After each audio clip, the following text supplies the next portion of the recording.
All right, it's time for weather with Pat Pagano. And Pat, I have a few things that ticked me off yesterday that I want to talk about. Yeah, go ahead. Number one, National Weather Service issued weather forecasts yesterday, Right. zonal forecasts, and but if you clicked on each different town, like at one point it had Sharon getting 3 to 5 inches of snow. It had Falls Village getting 1 to 2 inches of snow. It had Salisbury getting like 2 to 4 inches of snow. That was bad enough. So then this morning I wake up, and in our own little area we have back side by side winter weather advisories and winter storm watches for our area. So of course, when I'm talking to our listeners, I have to mention all the different factors. It's crazy the way they do it, Pat. Like I like your forecast. When I finish talking about all their advisories and stuff like that, I come on and I say, and our Pat Pagano is calling for potentially 3 to 5 inches of snow. Right. Period. Period. Period. I mean, you could if the National Weather Service, they could say for this area in winter, depending on where you live, there's going to be 4 to 8 inches of snow. But all this rigmarole, all it does is confuse people. I said that for the longest time, and then you have some private forecasters who don't want to stick to general numbers in the weather. Like, most of the times you could see, I'll say like mid 30s, or I'll say low 20s, or 10 to 15. But now they're going to do lows tonight, 6 to 12, highs tomorrow, 18 to 21. People can't remember all these numbers. No, and then they look at the TV screen and they get dazzled by all the beautiful colors and so like that. Yeah. It really is crazy. Yeah, I mean, it really is crazy. But winter storm warnings are out for the Berkshires, a winter weather advisory for the New York counties and Connecticut, northwest Connecticut. Again, the reason for it is because they think that the Berkshires will get more snow than elsewhere. And that's why they didn't put out a winter storm warning for us, too. Yeah. Well, listen, I went with a wintry mix today because I do see the temperatures getting to the mid-30s. I think for the most part it's going to be a wet snow. But I don't think we're going to see anything heavy today. I think the heavier precipitation will wait until very late this afternoon or tonight. As the sun starts to go down.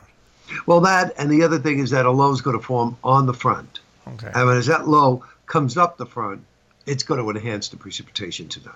So, mid-30s today, then that wintry mix goes over to all snow. We drop to the mid-20s. We're looking for an average of 3 to 5 inches. Can I tell you where the 5 is going to be? No. Well, average, 3 to 5. And then tomorrow, windy and cold with snow showers. Mainly midday as the real Arctic cold front comes through. There could even be a snow squall with white out conditions tomorrow. So be aware of that. Temps in the 20s and falling. Where do they fall to? They fall to somewhere between 0 and 5 below, like Thursday morning. And is it going to be windy as well? Yes. And Thursday will be sunny to partly cloudy, windy, stinging cold with a high of 10 to 15. And then on Friday, sunny, not as harsh, in the middle 20s.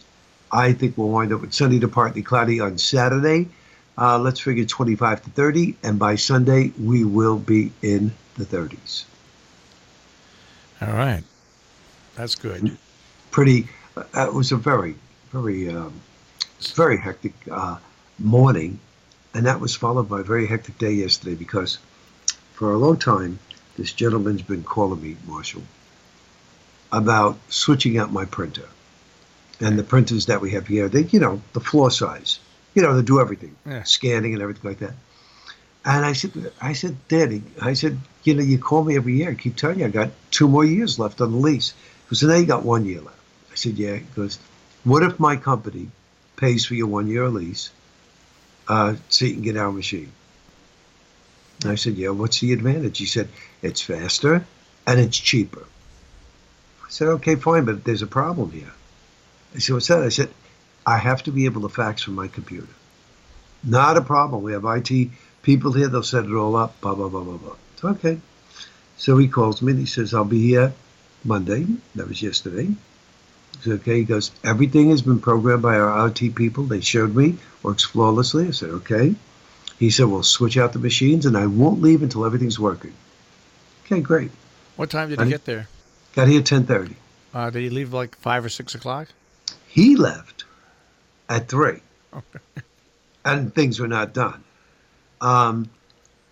They could not figure out how I could fax from my groups. Because they did put them in groups, because we have groups, like, for instance, we do the Long Island Railroad. Well, they have 70 different emails. Yeah. So it's put into a group. Well, they couldn't figure out how I could access that. They had IT guys on. The phones were ringing off the wall. Meanwhile, I'm trying to answer my general phones, but they have my computer tied up because they're doing a share screening. So, I'm saying to myself, this is really, really great. So anyhow, he leaves, and he says to me before he leaves, he goes, oh, you don't want all those reports, do you? Every time a fax goes through, they send a report saying it went through. Yeah. I said, no, because I waste paper. Did he disable it? No. Can I disable it? No. I tried. Don't even know how.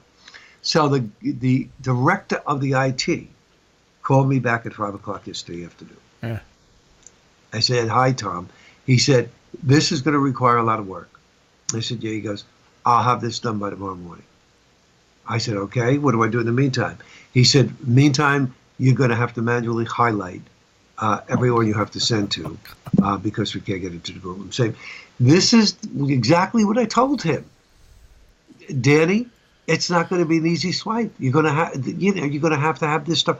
I'll make sure before I leave I have it all ready. Did he? No. So that was my frustrating day yesterday. My frustrating morning this morning was just what you put on the table.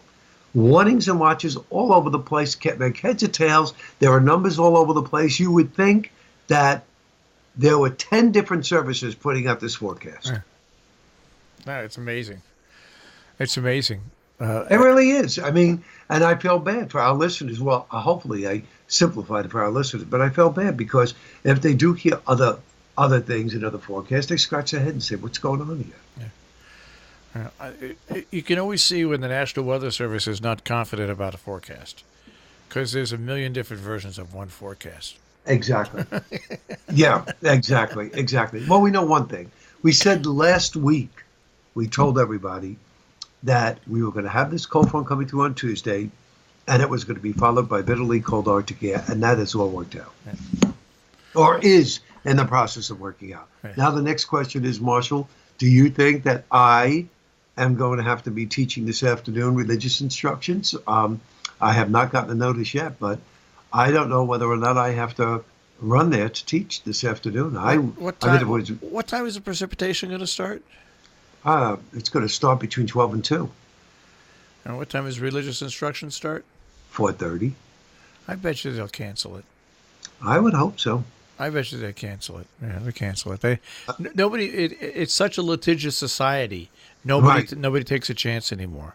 You're right. And besides, I have not planned anything because I was banking on the fact that it would be canceled. So I guess, in my spare time today, while I'm watching snow and frigid cold temperatures descend upon us, I'm going to have to try to plan this all out in case there is. All right. And you also have to plan out, February 8th, 9th, and 10th. I know. You've been telling me about that. Just keep your eye attuned to that for me, so I know. It's 57, right? Just take a look at that for you real quick. And because we know we're going to get 3 to 5 inches tonight, so that's pretty much in the ballpark. And you said it's 8, 9, and 10. Yeah.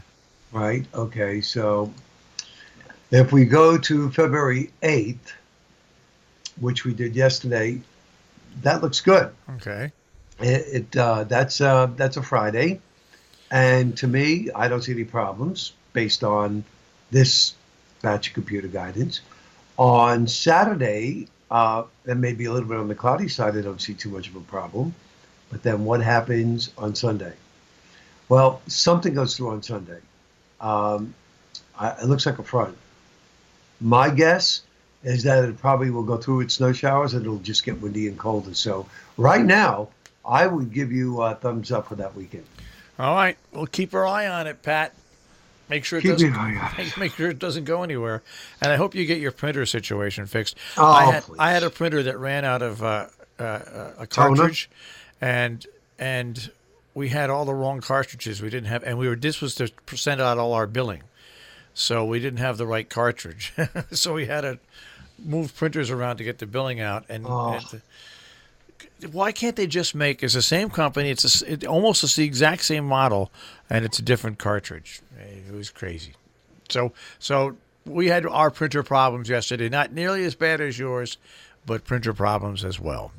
Yeah, nothing. You know, when you're changing equipment, Marshall, it's never going to be 100% perfect. Oh. No. All right, Pat. I want you to get back on those phones and tell the railroad people not to worry. Yeah. Okay. It's getting there, just like your trains. That's right. Right. All right. Take care, Pat. Bye, Marshall. Pat Pagano this morning at the Weather Center with a check on the forecast.